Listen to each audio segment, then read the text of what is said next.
जय माता दी, जय मां कामाख्या। ओम अघोराय घोरतमाय महारोद्राय वीरभद्राय ज्वालामालिने सर्व दुष्ट प्राणों सरंते हुम फट। ओम हम शम नम गम फम सम खम महाकाल भैरवाय नमः। हम हनुमते रुद्रात्मका हुम फट। तंत्र विद्या विभिन्न प्रकार की होती है। सबसे पहले तंत्र विद्या जब हो जाती है तो घर में क्लेश होना प्रारंभ हो जाता है, दुख अशांति आने लगती है। बच्चा होता है वो मंद बुद्धि बच्चा पैदा होता है और बच्चा भी बीमार बहुत ज्यादा होता है। यानी किसी स्त्री को यदि तंत्र विद्या है और उसी दौरान उसका कोई बच्चा कंसीव हो जाता है और जब बच्चा होता है तो बच्चा बीमार बच्चा पैदा होता है। और जब तंत्र विद्या हो जाती है तो शरीर में विभिन्न प्रकार से बदबू आने लगती है और विशेष तौर से नाभि के आसपास पेट में दर्द रहने लगता है। घर परिवार के सदस्य आपस में झगड़ा करने लगते हैं। घर में बरकत बिल्कुल भी नहीं होती है। पूजा पाठ करने में मन नहीं लगता है। ये तंत्र विद्या के लक्षण होते हैं। और जब भी हम पूजा पाठ करने का सोचते हैं, विचार करते हैं, कोई बड़ा कार्य करने का विचार करते हैं, तो उस दौरान स्त्री की माहवारी आ जाती है तो वो कार्यक्रम फेल हो जाता है। बच्चे का स्वास्थ्य ठीक नहीं रहता है। घर में कलह बनी रहती है, किचकिच पे होती रहती है। कई बार घर में कुछ आवाजें भी आती है। कभी कोई दरवाजा बजा देगा तो कभी कोई बटन ऑटोमेटिक चालू हो जाता है, इलेक्ट्रिक का बटन। और इलेक्ट्रॉनिक आइटम बहुत ज्यादा खराब होते हैं।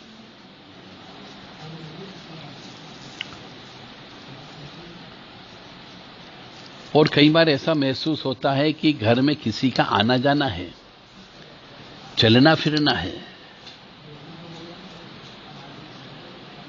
रात के वक्त विशेष तौर से कोई दरवाजा बजाता है। ये सब तंत्र विद्या के सिम्टम हैं। पूजा पाठ करते समय विशेष तौर से पेट दर्द होने लग जाना, पूजा पाठ करते समय विशेष तौर से एक स्पेशल किस्म की बदबू आ जाना, मंदिर जाने की इच्छा नहीं होना, ये भी तंत्र विद्या का सिम्टम होता है। और तंत्र विद्या में पुतली तंत्र भी होता है, कपड़े पर तंत्र होता है, भोजन के ऊपर तंत्र होता है, चौकी चलाई जाती है, मूठ चलाई जाती है। यदि किसी के घर में अमावस पूर्णिमा पर क्लेश होता हो, अशांति होती हो, तो समझ जाओ निश्चित तौर से घर में कोई न कोई अदृश्य आत्मा है जो तंत्र विद्या के रूप में काम कर रही है। और अक्सर उनके साथ में ये जो घटनाएं होती है, जो अभी तक मैंने जितने भी सिम्टम बताए, ये उनके साथ में होती है जो लव मैरिज करते हैं। और ऐसा इसलिए होता है, ये स्वतः तंत्र होता है, कोई करता नहीं है। क्योंकि जब लव मैरिज करते हैं तो स्त्री पक्ष के कुल देवी देवता और पितृ देवता और पुरुष पक्ष के भी इस कुल देवी देवता और पितृ देवता आपस में वो उन दोनों को सजा देते हैं। इसलिए उनके यहां पे घरों पे ये सब कष्ट आना चालू हो जाते हैं कि बीमार, कोई न कोई बीमार पड़ा रहता है। पैसे कमाएंगे पर पैसे का बरकत नहीं होगा। आज जाने के रास्ते बिल्कुल तैयार खड़े रहते हैं। और ज्यादा क्रोधित हो जाते हैं तो शरीर में बदबू देने लग जाते हैं। बच्चा तो पैदा हो गई, नेचुरल प्रोसेस है, पर बच्चा मंद बुद्धि बच्चा पैदा हो सकता है, पागल बच्चा पैदा हो सकता है, या फिर ऐसा लगेगा कि बच्चा पैदा तो हो गया परंतु वो बच्चा जैसा है ही नहीं। तो यह स्वतः तंत्र होता है। जो जैसे घरों के अंदर ऑटोमेटिक दरवाजे बजने लगते हैं, घरों के अंदर कोई आ जाता है, ऑटोमेटिक लाइट के स्विच बंद चालू होने लगते हैं, इलेक्ट्रॉनिक आइटम खराब होने लगते हैं, घड़ियां ऑटोमेटिक गिर जाती है, ये सब होता है तो समझ जाओ ये 6 जने मिलकर के उसको तबाह कर देते, कुल का नाश कर देते। यदि लड़की पक्ष ने अपनी मर्जी से विवाह किया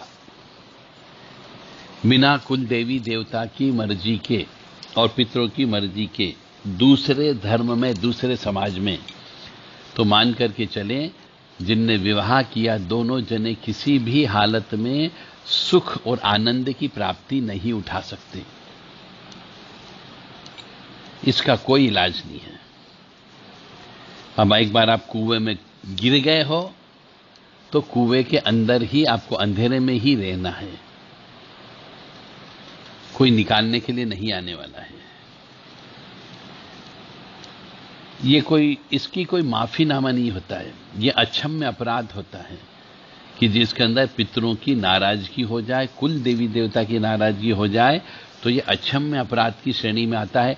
कितनी ही पूजा कर लो, कितनी ही पाठ कर लो, कितने ही अनुष्ठान करा लो, कोई भी किसी की ताकत नहीं जो आपको सुखी कर दे। इसलिए लव मैरिज नहीं करना चाहिए।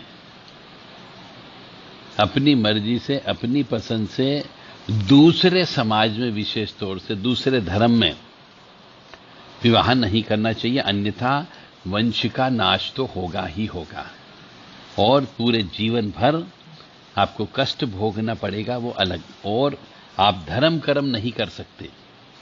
जैसे ही धर्म करने के लिए आप बैठेंगे या विचार करेंगे, कष्टों का अंबार लग जाएगा आपको, यानी आपको गर्त में डालना है, क्योंकि धर्म करने से पाप कटते हैं, आपके पाप नहीं काटने देंगे, क्योंकि पाप नहीं कटेंगे तो कष्ट मिलेंगे, कष्ट आपको सहन करना ही करना है।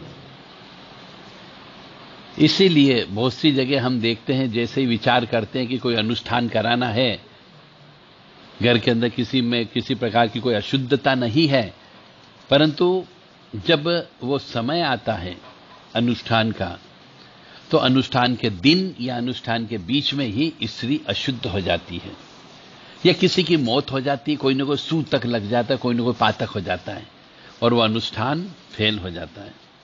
तो ऐसा भी इसलिए होता है कि आपको धर्म कर्म करने से रोका जाता है, ताकि आप अपने पापों का नाश नहीं कर सकते।